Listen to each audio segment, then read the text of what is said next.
இன்னைக்கு கடவுள் நம்மளுக்கு கொடுத்துருக்க வசனம் மீகா 6:9.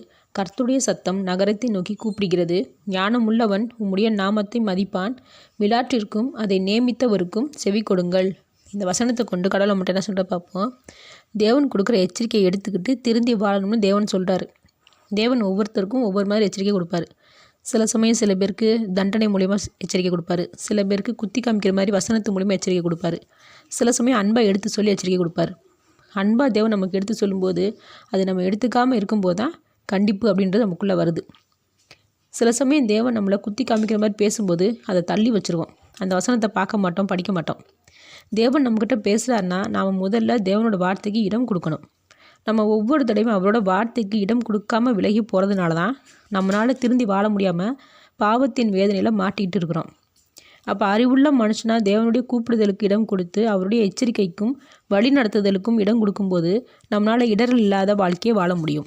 ஆமேன்.